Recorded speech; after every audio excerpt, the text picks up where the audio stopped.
Monica Beets has officially silenced every doubt. What started as her first true solo season has turned into a jaw-dropping $100 million gold empire, built from grit, precision, and the sharp instincts she learned under Tony Beets himself. While others struggled with breakdowns and rising costs, Monica quietly ran one of the most efficient operations in gold rush history, outpacing entire crews with a fraction of the manpower. Her move to operate Frostfield, an untested claim buried under ice and gravel, was seen as reckless. But against all odds, Monica struck a series of ultra-rich pay layers that redefined the region's potential. Week after week, her cleanouts stunned even veteran miners. The final tally: a historic 3,000-ounce haul that turned her from Tony's daughter into a full-scale mining mogul. Now, Monica's not just running a claim, she's running an empire. Refineries, land leases, and silent partnerships all trace back to her new company, Aurora 89. Like and subscribe to follow how Monica Beets went from rookie to gold dynasty builder in one record-breaking season. The cameras weren't supposed to roll that day. The scene wasn't scripted, but what happened at Paradise Hill became the moment everything changed. Tony Beets stood beside the wash plant, yelling over the engines, demanding the cut be widened another 20 feet. Monica, covered in dust, snapped back. She'd warned him the ground was unstable. The argument cut through the noise, echoing across the pit. It wasn't just frustration. It was years of being overshadowed, dismissed, told she was only part of his operation. Crew members froze. You could feel that the line between father and foreman had finally broken. Then came the silence, a hard, heavy kind that hangs in the Yukon air. Monica ripped off her helmet, tossed it across the mud, and started walking.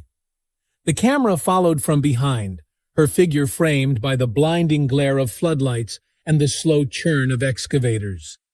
Someone called her name. She didn't turn back. One of the boom mics caught her words as she climbed into her truck.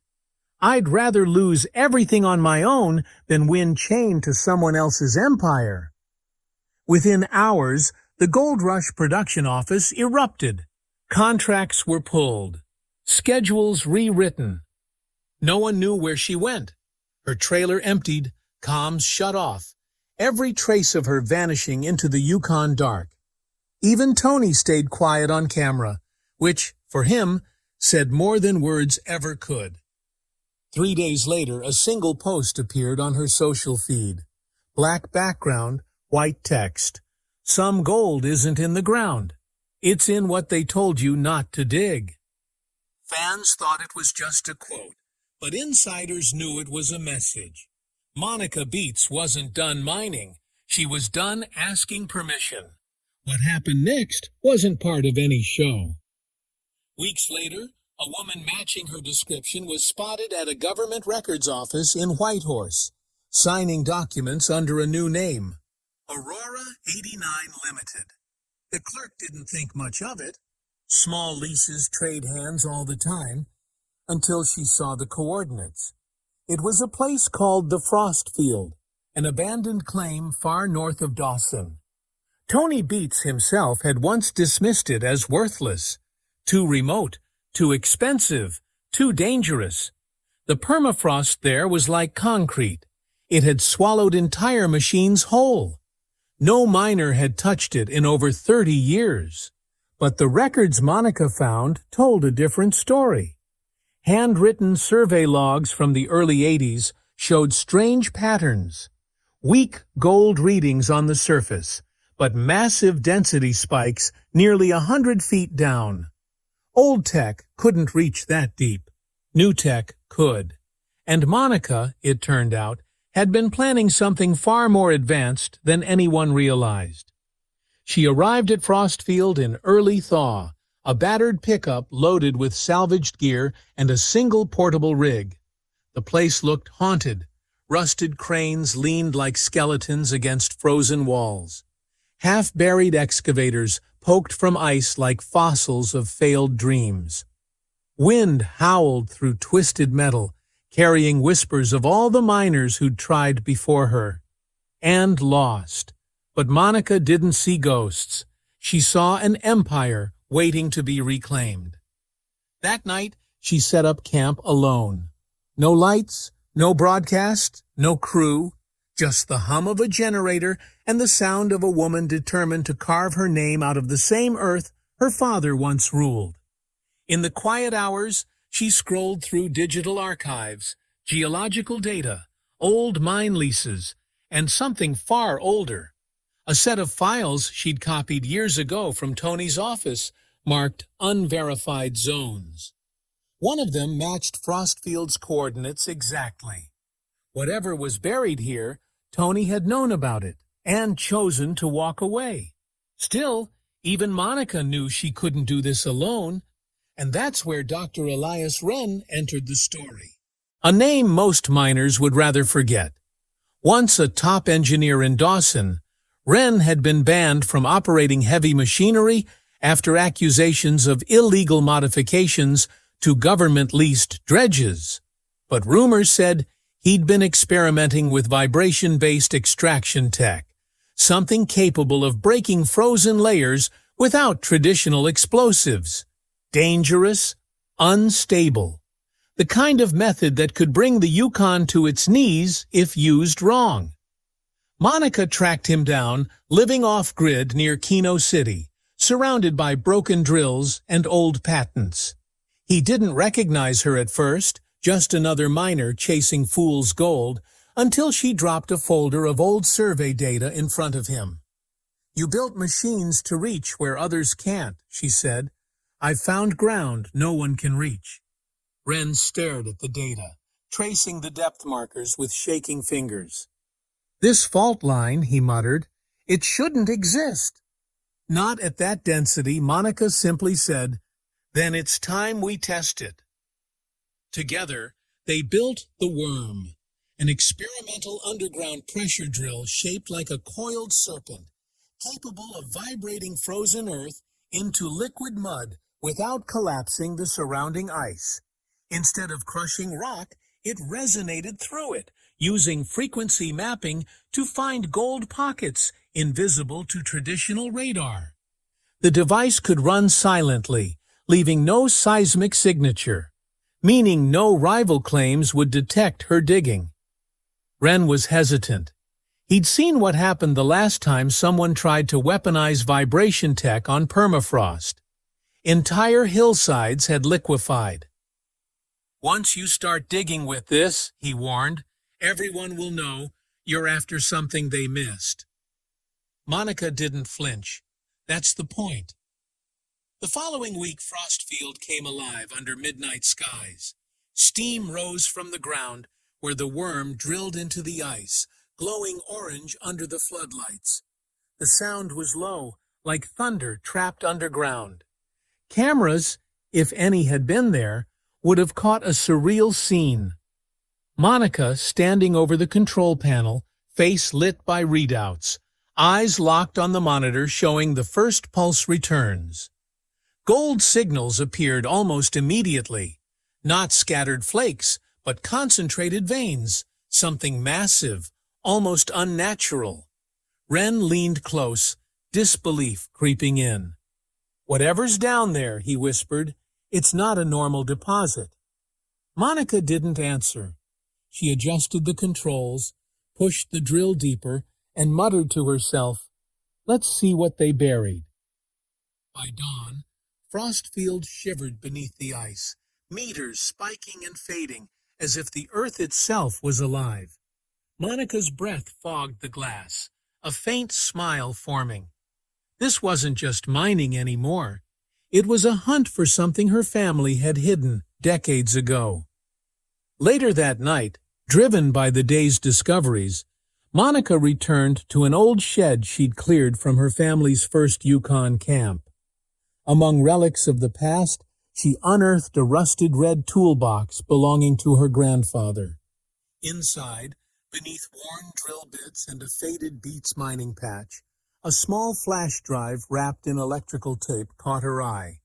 The label read, Delta Survey 1979. Sliding it into her laptop, Monica felt the pieces beginning to fall into place. The files opened slowly, as if reluctant to be seen. Maps appeared, gridded diagrams of the Frostfield region she was already working. But these were different. They went deeper. Layers of geological data ran hundreds of meters below anything in modern records. Coordinates flickered across the screen, and every few seconds the program glitched, revealing small red markers arranged in a spiral formation. Embedded in the metadata were encrypted notes referencing something called the core deposit. According to the field logs, it was a theoretical convergence point, a place where multiple ancient riverbeds had collided beneath glacial shifts, forming a natural trap for heavy metals, a perfect vault for gold. Her pulse quickened as she recognized the handwriting in the annotations. They weren't her grandfather's. They were Tony's, written decades earlier during his first Yukon years. He'd known about this. He'd mapped the same structure she was drilling now, and walked away. The reason was buried in the final report. Permafrost too volatile. Risk of total collapse. Tony had deemed it impossible, sealing the data away, never telling anyone. Monica sat back in her chair, eyes reflecting the faint light of the monitor. The room was silent except for the hum of generators outside. For a long time, she didn't move. Then, slowly, she smiled. Her purpose shifted in that moment. She wasn't mining her own claim anymore. She was unearthing the family's hidden chapter, reclaiming what her father had abandoned. Not for greed, but for legacy. From that night on, everything went dark. Literally. She ordered her team to shut down any non-essential power sources. No social media. No check-ins. No signals. For 6 months, Frostfield became invisible to the outside world.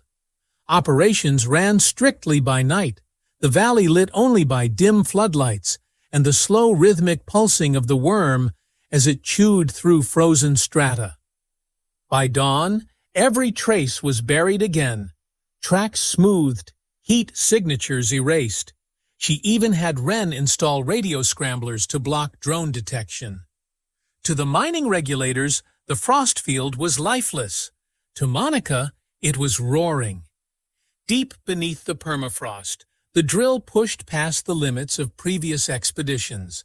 100 feet, 150, then 200. At those depths, the air smelled like sulfur and time.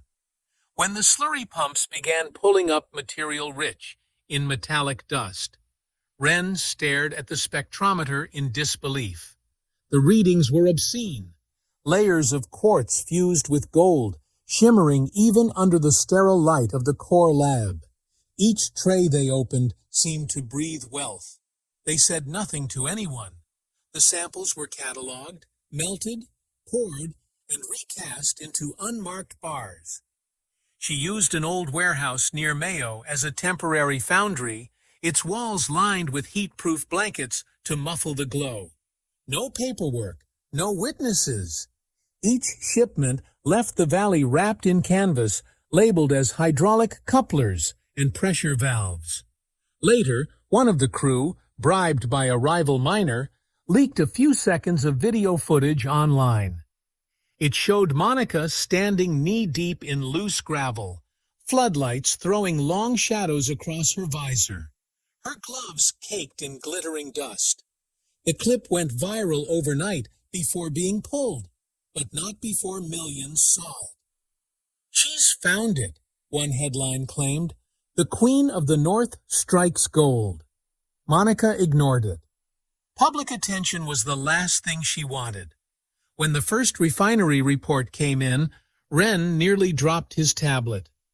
The yield was pure, 99.8% unalloyed, something no Yukon assay had ever recorded.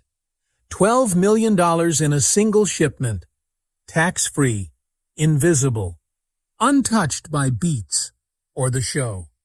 She ordered it stored under Aurora 89's name in an offshore account, untraceable through shell corporations registered in the Caymans. The empire was taking shape quietly, line by encrypted line. But moving that much gold without notice required a different kind of expertise. And that's when she reached out to Greg "Hawk" Morrison. He'd been a bush pilot back in the day, the kind who flew freight through blizzards, and later ran covert Arctic cargo runs for private clients, the kind of man who didn't ask questions. When Monica offered him a contract to transport equipment from Dawson to Anchorage, he didn't even blink. Hawk's old cargo plane, a stripped-down C-47 with patchwork wings, became the artery of Monica's growing network. Gold bars, disguised as heavy machine parts, were sealed inside steel casings stamped with fake manufacturer codes. Each flight manifest listed them as vibration modulators and drill bearings. The shipments moved quietly under the radar, filed under maintenance supplies for a non-existent company. Hawk flew at night, hugging the weather systems, vanishing from radar whenever possible. The code word they used over radio was always the same: Frost shipment clear. The method worked flawlessly. For months, her gold passed through Anchorage unnoticed, stored temporarily in a private vault owned by a logistics firm with no idea what it was holding. The money funneled back through Aurora 89's offshore accounts, laundered through equipment purchases and dummy loans. Her empire wasn't built in daylight. It was crafted in data trails and false invoices, every transaction buried beneath legitimate operations. Still, whispers began to spread across Yukon's mining circles.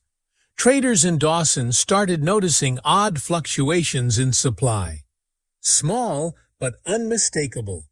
Ultra-pure gold appearing in private exchanges, unmarked, origin unknown.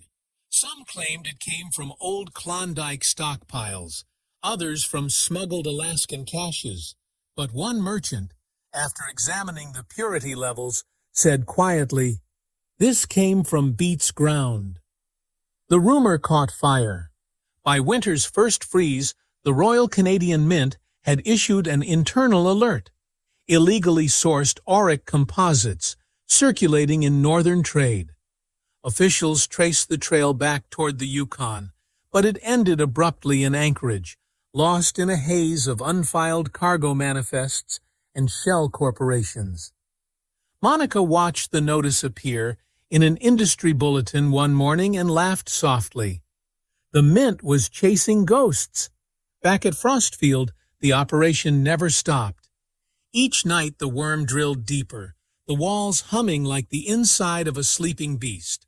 Wren monitored seismic charts, his hands trembling as he saw microquakes ripple outward.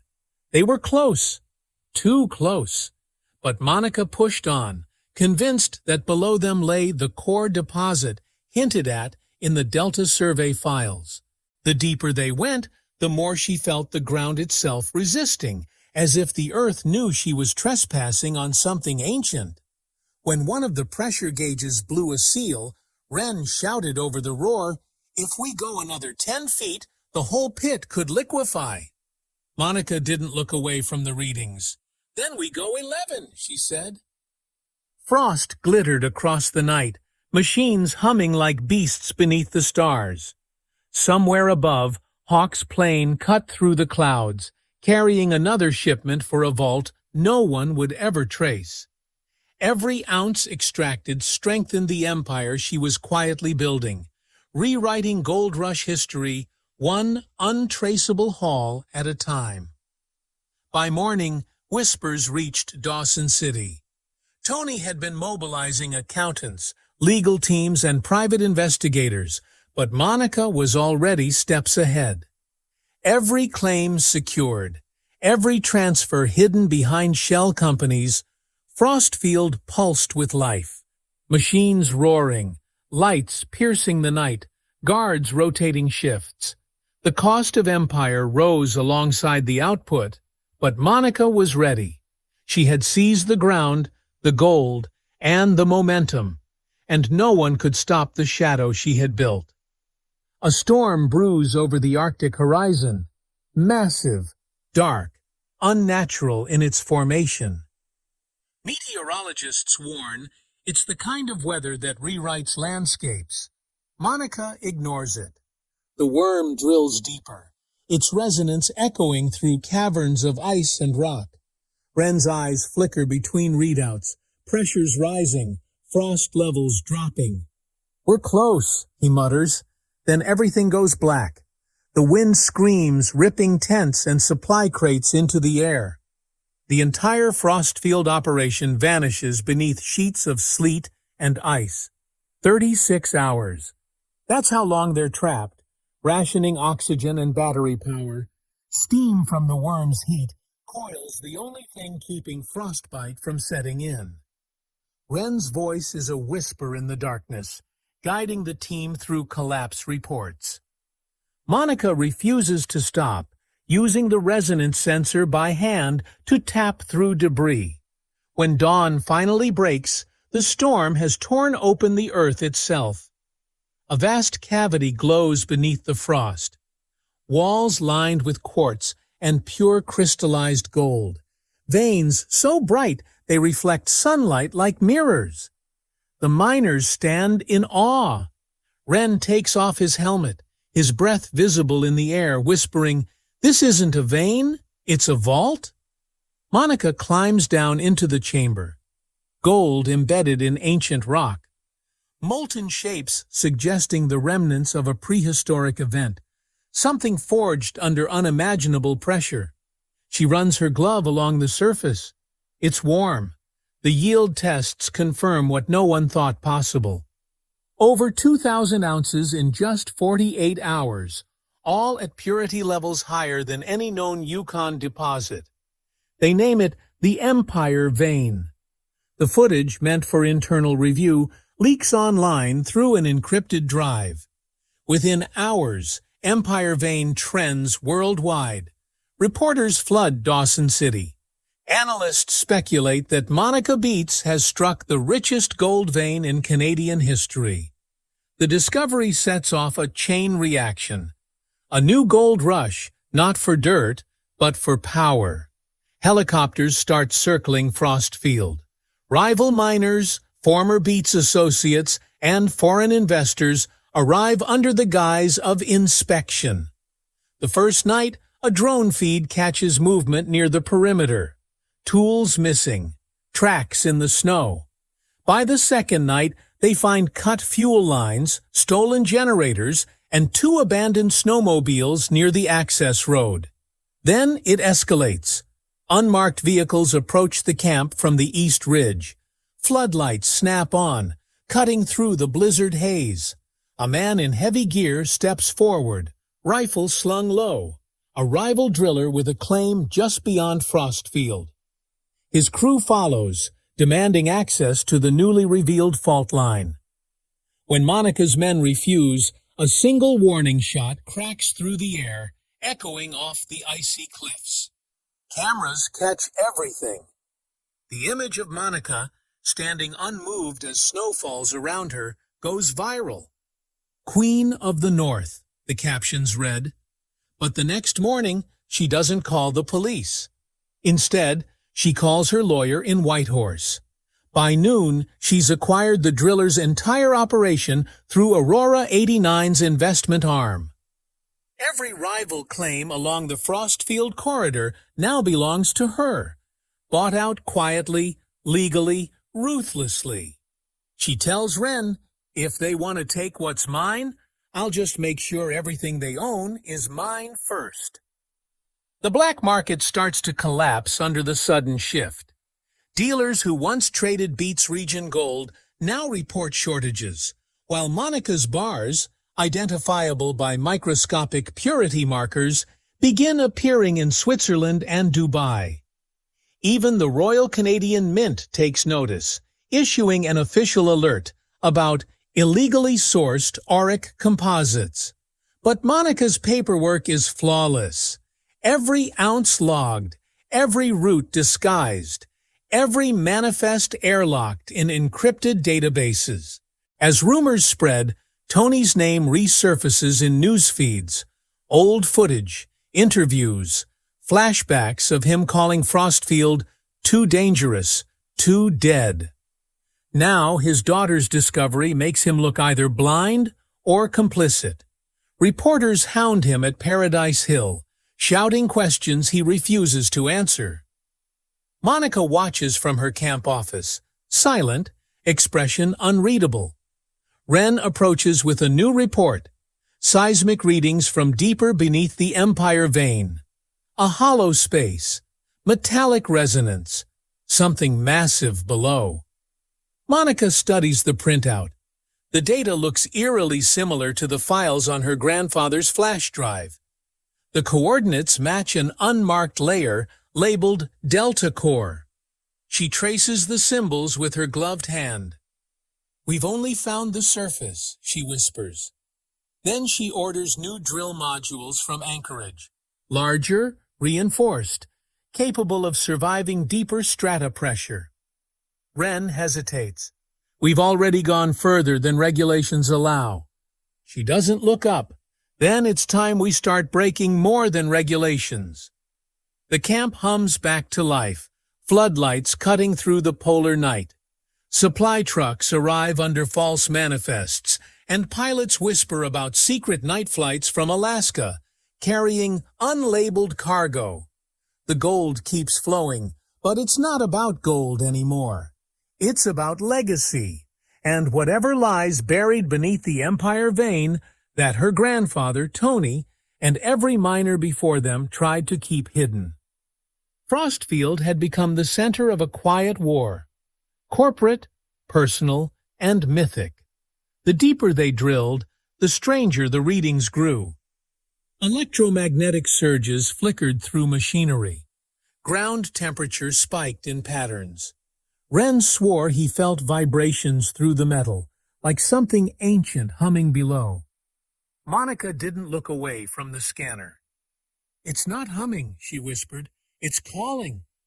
As the worm descended again, its pulse shaking the frost and core glowing under strain, the line between gold and something long forgotten beneath the Yukon blurred. Every flash on the monitors, every tremor, wasn't just a warning. It was a signal. By the time the drills paused for the day, Monica was already turning discovery into dominion.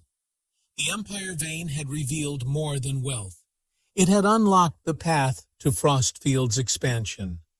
Using shell subsidiaries across half a dozen countries, she quietly consolidated 11 neighboring leases under Aurora 89.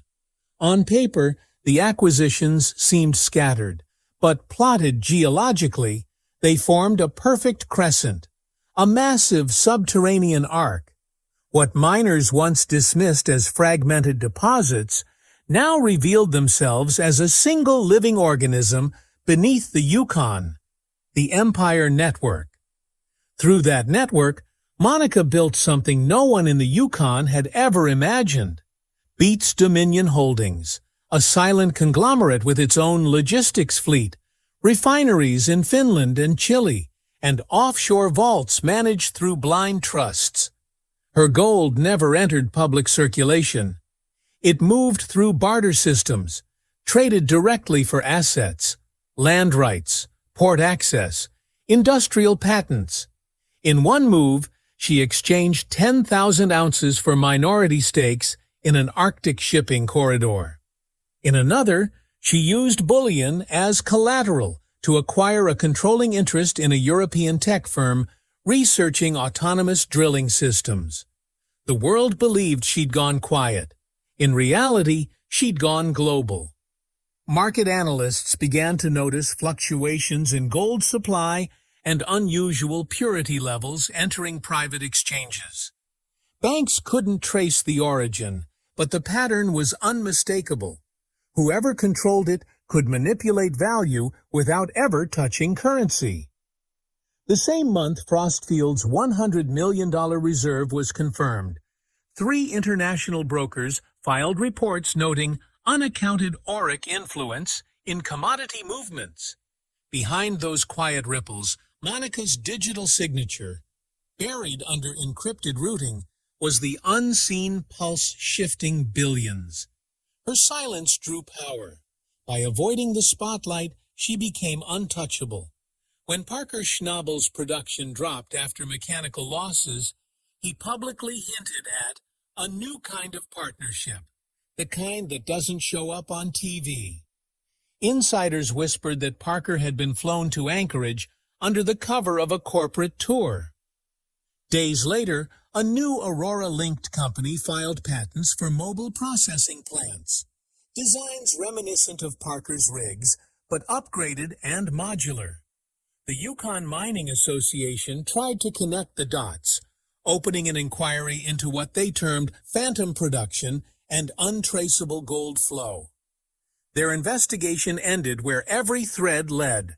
Aurora 89, a corporate ghost with no physical office, no listed owner, and 1 P.O. box registered to a frozen post town on the Alaskan border. Meanwhile, Paradise Hill began to falter. Tony's empire, once the unshakable symbol of old-world mining dominance, started to bend under the weight of modern scrutiny. His corporate filings showed declining output, operational slowdowns, and, for the first time in 15 years, a dip in shareholder confidence. But before speculation could erupt, a quiet counterbalance appeared. New capital injections into his accounts, anonymous legal counsel covering his environmental fines, and settlements arranged with surgical precision. It wasn't until a journalist uncovered court documents from Whitehorse that the truth began to leak. The legal defense for Tony Beets' violations was being financed by a branch of Beets Dominion Holdings. The revelation set off a media frenzy.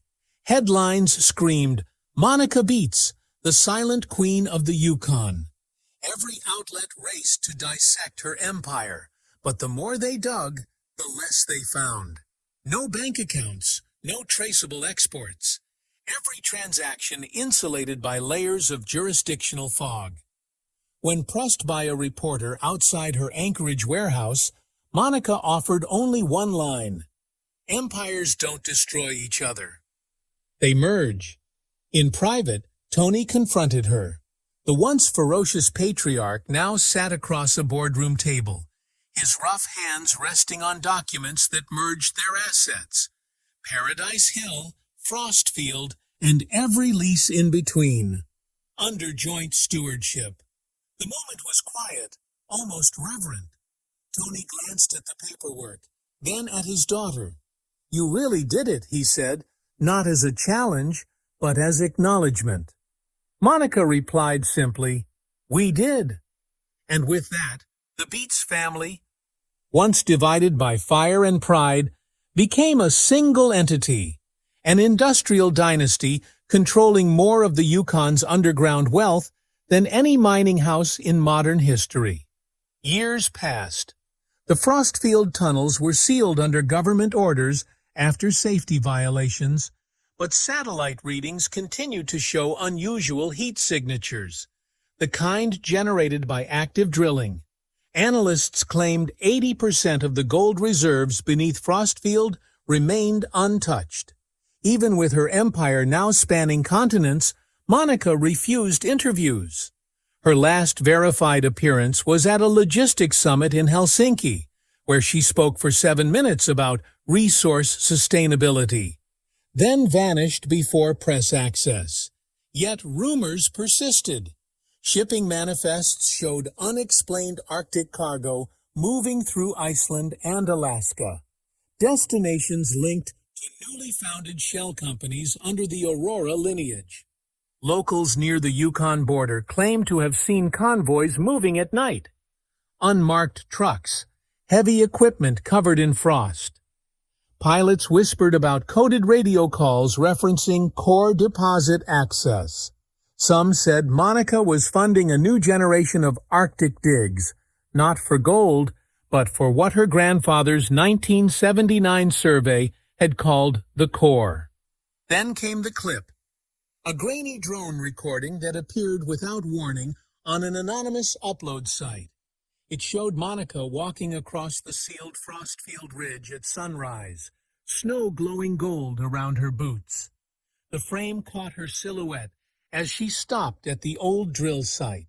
Her hand brushed the surface, where a faint shimmer pulsed beneath the ice. A slow, rhythmic glow, like something alive still beating beneath the permafrost. The video ended with audio. Faint, distant, and unmistakably her voice from an unreleased interview years earlier. I didn't find gold. I built it. And it still grows under the ice. The feed cut to static. No one ever confirmed the clip's authenticity, but analysts later found encrypted metadata matching Aurora 89's network signature. Investors, miners, even historians tried to decipher what she meant. Some said she'd perfected an automated mining system capable of self-replication beneath the Arctic layer. Others believed she'd discovered a geological phenomenon, gold still forming under extreme resonance pressure. Whatever truth lay beneath Frostfield, one fact remained unshakable. Monica Beets had taken the one empire built by sweat, family, and fury, and rewritten its destiny in silence. No banners, no headlines, just the hum of machines deep below the tundra, building wealth that no man could ever own again.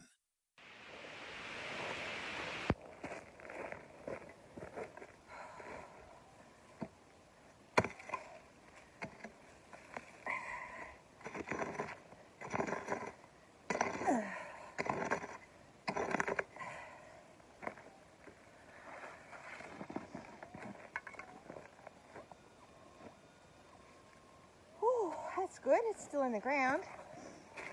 Victoria. Could be still a nail or a something. But thought I'd video because it was still in the hole after digging it 3 times.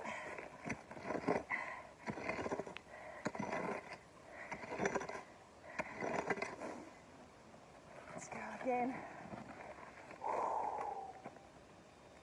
Oh, it's out.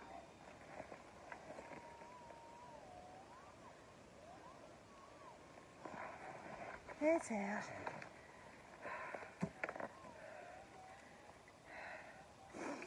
Oh.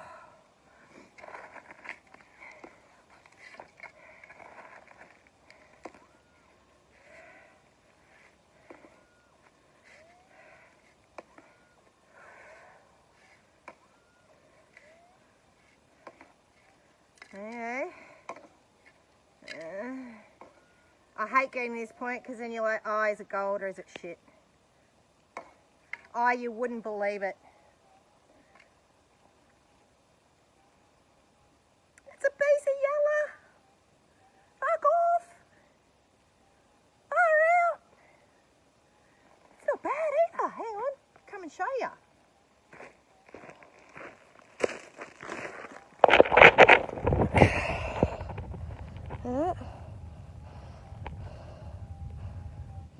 There you go, peeps.